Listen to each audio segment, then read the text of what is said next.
the Ford GT Carbon series. So the interior of this car is nice, but there are a few problems. You see, there's so many switches and buttons on the steering wheel. It's very cluttered. At least the pedal shifters, those are visible easily. Now here you have the instrument panel, which is also digital, but it is also very narrow. They could have made it a little larger. The onboard computer system is also very small. Then you have these hideous knobs on the side. No need for them anyway. You have USB ports here, very minimalistic interior, engine starts a button, gear changing knob. Then you have some buttons for the hazard lights, traction control, suspension, raising the nose. You have the electronic parking, and that's pretty much it. As for the seats, you have carbon fiber and Alcantara seats. Those are, as sports seats go, fairly comfortable. They're not very bad to be in. And rear visibility is laughable, but that's all forgivable because of what this is. This is the new Ford GT, and it looks incredible in every angle. Now on the door, you have these air conditioning grills, and you have this really nice triangular handle to close it.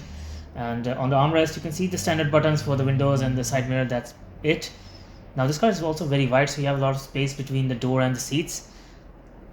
And there's a hidden trick on opening the door. So basically, there's a strap that's magnetic, so it sticks onto the body, but when you tuck it, it unlatches the door. That's a nice mechanism. So this is of course a butterfly door. It opens upwards and outwards, just like in the LaFerrari in the McLaren P1. Looks absolutely amazing. So despite the small quirks in the interior, I still love this car so much. I mean, it is absolutely bonkers. Now this car came in the market in 2017, replacing the previous Ford GT. Compared to the previous, this one is longer and wider, and honestly much better looking. I mean, look at it. Wow. So this is the Carbon series model, which has exposed carbon fiber in some places, like here on the front splitter. So the air intake is designed to suck in air, and you have a radiator here with fans designed to let the air out from the radiator, and of course that helps in creating downforce and improving the car's handling, which is of course similar to the mechanism you find in the LaFerrari.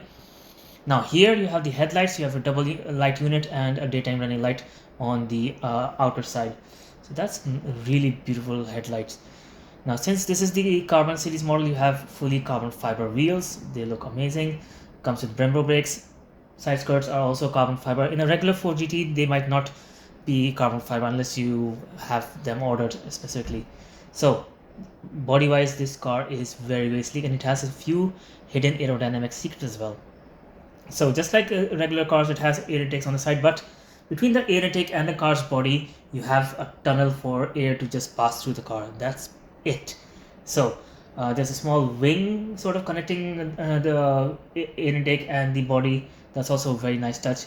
And the tail, that tunnel actually comes all the way back, and it lets the airflow just here between the exhaust pipes and the tail lights. So that's a very unique feature that was not there in the previous car. And my god, look at that rear end. It is incredible.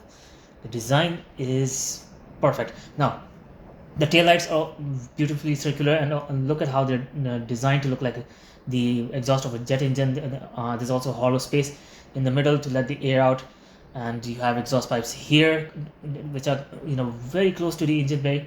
You have carbon fiber stripes running through the body, on the roof, onto the nose. That's of course part of the Carbon series package. The engine in this is a 3.5 liter twin turbo V6, which makes 660 horsepower.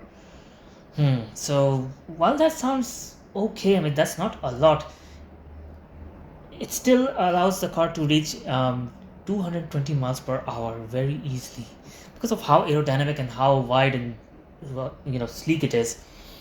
Diffuser also very big, and since there's no exhaust pipe in between, you have a very wide diffuser that allows for extra air to flow out of the engine from the underneath the car.